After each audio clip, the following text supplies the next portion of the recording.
Hi BookTube, I'm here with the book haul. I'm just going to be very quick because there's a lot of books here to go through, so I'm not going to talk too much about them. I'm just going to show you my most exciting finds. These are all Anita Rao Badami books. This is a new one, Tamarind Mem, which is similar in themes to her other books. So I got that one, and then I got these two hardcover copies of ones that I already have, so I'm going to get rid of the soft covers and keep the hard covers because they're nicer. So it's The Hero's Walk and Can You Hear the Nightbird Call. I'll post my reviews to those down below. And then I got Cockroach, which is one of my favorite books from 2014 by Robbie Hodge. I think I have a review of that. I'll post that down below too. The rest of them I haven't read, so let's just go into them. We have The Big Why by Michael Winter, who wrote one of my favorite books this year, and this is about artists in Newfoundland, of course.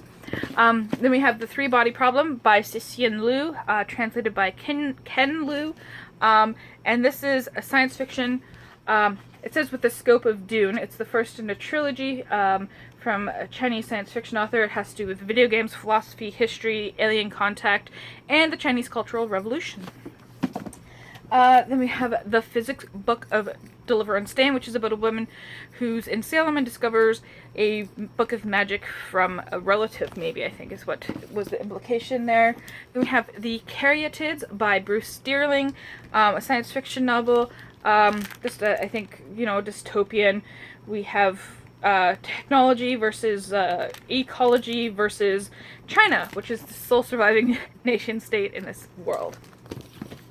And we have 2017 by Olga Slavnikova, translated by Marian Schwartz. This is winner of the Russian Booker Prize in 2006, and it takes place in 2017, but I think it goes along the lines of the Russian Revolution kind of stuck. Then we have Revenant, not The Revenant, but Revenant by Tristan Hughes. This isn't about bear attacks. This is about children growing up in Wales, but they're kind of looking back on their childhood, so it's not a YA or anything like that, and it's by a Canadian author. And then we have A Case of Exploding Mangoes. I believe this guy, no, he's from London. There was another one by a Canadian author. Anyways, this is by, I should say his name, Mohammed Hanif. This is about a plane crash that killed the Pakistani military dictator in 1988, but it's kind of a humorous take on it, from what the blurb says. Then William Shatner, I'll just show you his face. This is Star Trek Academy Collision Course. It's the first book in the Star Trek Academy series. I have not read any William Shatner Star Trek books, but this one really appealed to me. And then I got Will Ferguson's Spanish Fly. He's a great Canadian author, very funny. This one is about con men and women. And then we got Man by Kim Thuy, who wrote Rue. I'll post my review of Rue down below. It's about a Vietnamese girl who has three different mothers. Her birth mother, the nun who kind of takes care of her, I guess, in an orphanage, and her adoptive mother in Montreal. There's another big pile here. Here we have Horton's Miraculous Mechanisms by Lissa Evans. This is a children's / YA, I think it's probably more children's thing about a boy who has to solve puzzles because he has to discover, he was dared to. Good enough reason for me. Then we have John Scalzi's Red Shirts. He wrote Old Man's War. Put a review of that down below as well. If you don't know what red shirts are, I'll get you to Google them. This is kind of about the red shirts becoming self-aware and kind of realizing, we're just here to die, right? Yeah. This one intrigued me quite a bit because of the cover, and then the premise sounds quite interesting. It's Wittgenstein's Mistress by David Markinson. In the beginning, sometimes I left messages in the street. This is about a woman who's convinced that she's the last person on Earth, but is she? And it says here, she unloads the intellectual baggage of a lifetime in a series of irreverent meditations, and it lists off a bunch of stuff that she talks about, so that sounded quite interesting.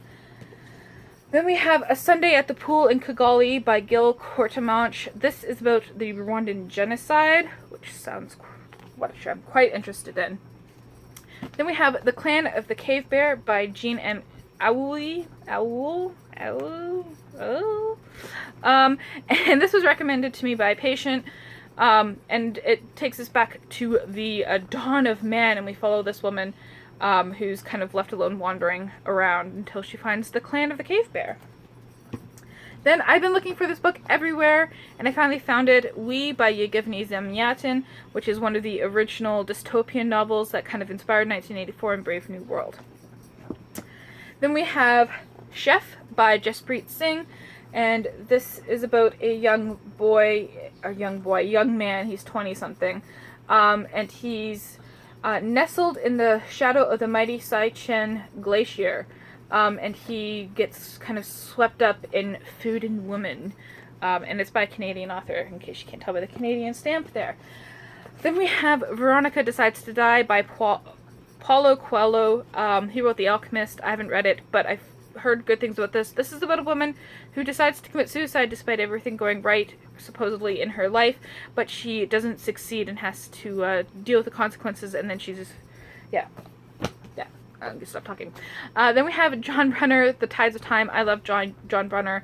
This is about, this kind of sounds like Riverworld, and that people are kind of trapped on an island and they travel in time.